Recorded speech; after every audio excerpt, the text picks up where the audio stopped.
वैसाख महीने की कहानी। एक एक राजा था। वह वैसाख माह में प्रतिदिन ब्रह्म मुहूर्त में उठकर गंगा जी में स्नान करता था। राजा का आदेश था कि मुझसे पहले गंगा जी में कोई भी स्नान नहीं करेगा। राजा जब गंगा जी में स्नान करने जाते तो उन्हें प्रतिदिन शांत जल के स्थान पर हिलता हुआ जल दिखाई देता था। तो राजा को संदेह होता था कि निश्चय ही मुझसे पहले कोई प्रतिदिन गंगा जी में स्नान करता है। अतः राजा ने नदी के तट पर पहरेदार बैठा दिए। गंगा जी के तट पर एक वृक्ष था। उस पर एक बंदरियां रहती थी। वह प्रतिदिन राजा के स्नान करने से पूर्व स्नान करके वृक्ष पर चढ़कर बैठ जाती थी। इस प्रकार होते होते पूरा वैसाख माह व्यतीत हो गया। किंतु अंतिम दिन राजा के पहरेदार ने यह देख लिया और उस बंदरिया को पकड़कर राजा के पास ले गए और कहा कि यह बंदरिया आपसे पूर्व प्रतिदिन गंगा जी में स्नान करती है। उधर राजा की प्रतिज्ञा थी कि यदि कोई स्त्री मुझसे पूर्व स्नान करती होगी तो मैं उससे विवाह करूंगा। इसलिए राजा को बंदरी के साथ विवाह करना ही पड़ा। वैसाख स्नान के पुण्य से बंदरी के गर्भ ठहर गया। 9 मास पूर्ण होने पर बंदरी ने राजा से पूछा कि शिशु जन्म के समय मुझे क्या करना चाहिए। तब राजा ने महल में एक घंटी लगवा दी और बंदरी से कहा कि जब तुम्हें दर्द हो तो इसे बजा देना, मैं संपूर्ण प्रबंध कर दूंगा। राजा की अन्य रानियां भी थीं जिनके कोई संतान नहीं थी।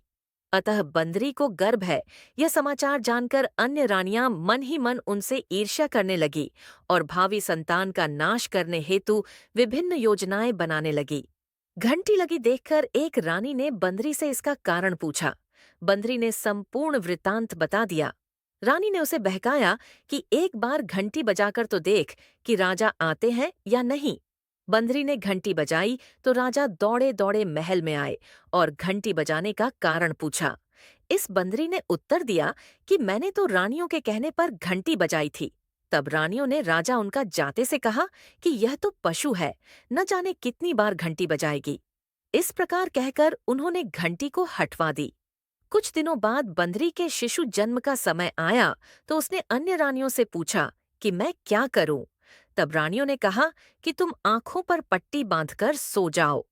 बंदरी के वैसाख माह के स्नान के पुण्य प्रताप के रूप में एक सुंदर पुत्र हुआ। शिशु के जन्म होते ही उसके रोने से पूर्व ही रानियों ने उसे एक बैठा टोकरी में रखकर दासी को दे दिया और आदेश दिया कि इसे नदी में बहाकर आ जाओ और उस शिशु के स्थान पर एक पत्थर रख दिया। राजा को भी कहला दिया कि बंदरी ने एक पत्थर को जन्म दिया। राजा गया ने सुना तो उन्होंने भी संतोष कर लिया कि जब दूसरी रानियों के संतान रिया नहीं है तो यह तो बंदरी है, अर्थात पशु है, इसके क्या संतान होगी। उधर दासी ने उस सुंदर शिशु को नदी में न बहाकर कुम्हार के की चाक में रख दिया। दूसरे दिन कुम्हार कुम्हारिन चाक पर आए तो वहां रूंगा एक सुंदर शिशु को रोते हुए देखा। कुम्हार कुम्हारिन भी निःसंतान थे। अतः उन्होंने उस शिशु को अपने लिए भेजी गई भगवान की भेंट माना और बड़े प्रेम से शिशु का पालन पोषण करने लगे। कुछ बड़ा होने पर उस बालक को यह झांत हो गया कि वह रानी बंदरी का पुत्र है, जिसको रानियों ने मरवाना चाहा था। एक दिन वह यहाँ बालक कुम्हार के बनाए हुए मिट्टी के हाथी घोड़े लेकर पनघट पर जा बैठा और दासियों को देखकर कहने लगा, आओ रे, मेरे मिट्टी के हाथी घोड़े पानी पियो। जब दासियों ने यह बात सुनी तो वे हंसने लगी और बोली, अरे मूर्ख, कभी मिट्टी के हाथी घोड़े भी पानी पीते हैं। इस पर उसने कहा कि कभी बंदरी के भी पत्थर जन्म लेता है। यह समाचार दासी ने रानी को कहा और रानी ने राजा से कहकर कुम्हार को देश निकाला दिलवा दिया। कुम्हार वन में रहने लगा। पथ पश्चात जब अगले वर्ष चैत्र माह में गणगौर के पूजन का दिन आया तो वह बंदरी का पुत्र घड़े में पानी भरकर बगीचे के बाहर बैठ गया। उधर राजा की और साहूकार की पुत्रियां गणगौर बनाने के लिए मिट्टी लेने के लिए आई तथा बगीचे में खेलने और झूला झूलने लगी। कुछ समय बाद प्यास लगी। तब उन्होंने उस बंदरी के पुत्र से जल पिलाने के लिए कहा तो उस युवक ने उत्तर दिया कि मेरे चारों ओर फेरे लगाती जाओ, तब मैं तुम्हें जल पिलाऊंगा। इस पर पहले तो कन्याओं ने मना किया, फिर प्यास तीव्र होने के कारण मान गई। उसके चारों ओर फेरे लगाने लगी। फेरे देने के कारण सारी लड़कियां उसके साथ ब्याह गईं। फिर वो घर आ गई। 4-6 महीने निकले, किसी के सावे नहीं निकले। कोई देखने ही नहीं आया।